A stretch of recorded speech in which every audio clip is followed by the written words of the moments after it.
नमस्कार दोस्तों, मैं चंदन चौबे आप सबका कानपा एजुकेशन पर स्वागत करता हूं।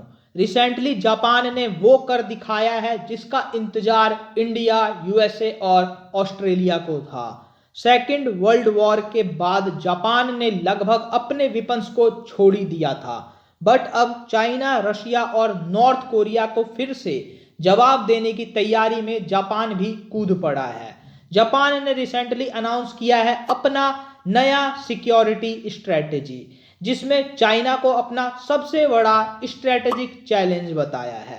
अपने इस लेक्चर में मैं आपको फुल डिटेल्स देने वाला हूं जापान की इस स्ट्रेटेजी के बारे में। मैं आपको बताऊंगा जापान अपने डिफेंस के लिए कितना खर्च करने वाला है, इसके लिए फंड कहां से आएगा और यूएसए का इसमें क्या रोल है, इंडिया पर इसका क्या इम्पैक्ट पड़ेगा। जानने के लिए है बहुत कुछ, इसीलिए इस वीडियो को एंड तक देखिए। लेकिन आगे बढ़ने से पहले मैं आप लोगों से पूछूंगा question. The single member of G7 group who signed BRI initiative of China. आपके ऑप्शन है a Canada, b Germany, c Italy and d France. Answer कीजिए कमेंट सेक्शन में, आपके सही आंसर को मैं हार्ट दे दूंगा। दोस्तों, आप पिछले कई दिनों से देख ही रहे हैं कि कैसे नॉर्थ कोरिया जापान की तरफ अपने मिसाइल्स छोड़ रहा था। यही काम चाइना ने भी किया। चाइना ने भी कुछ मिसाइल्स जापान की तरफ छोड़े और रशिया ने तो हद ही कर दी थी। रशिया से रिलेटेड एक रिपोर्ट आई कि यूक्रेन की बजाय रशिया जापान पर अटैक करने वाला था। इन सब के बाद भी जापान ने देरी ही की है, बट देर आए दुरुस्त आए। जापान की नई स्ट्रेटेजी इसे काउंटर स्ट्राइक कैपेबिलिटी डेवलप करने में हेल्प करने वाली है।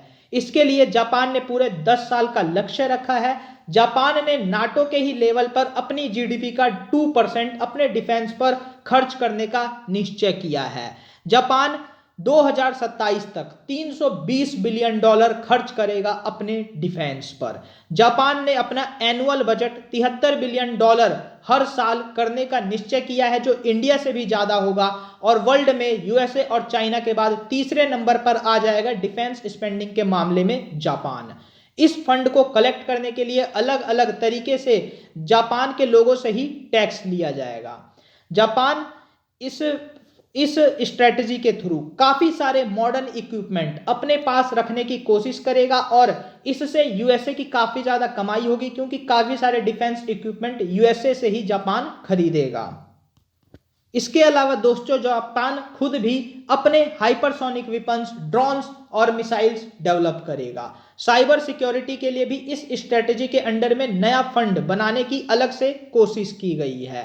दोस्तों, अब जापान के इस स्टेप के बाद चाइना को बहुत बड़ा नुकसान होने वाला है, क्योंकि अब चाइना को कई गुना ज्यादा खर्च करना पड़ेगा, क्योंकि एक तरफ से उसे इंडिया घेरेगा, दूसरी तरफ से जापान, और इस कारण उसका जो डिफेंस का बजट है वो काफी ज्यादा बढ़ जाएगा। अब लौटते हैं अपने क्वेश्चन पर, और दोस्तों देखिए हमारे इस क्वेश्चन का आंसर है ऑप्शन सी इटली। इटली ही एकमात्र ऐसी G7 ग्रुप की कंट्री है जिसने चाइना के साथ बॉर्डर एंड रोड इनिशिएटिव का जो एग्रीमेंट है साइन कर रखा है।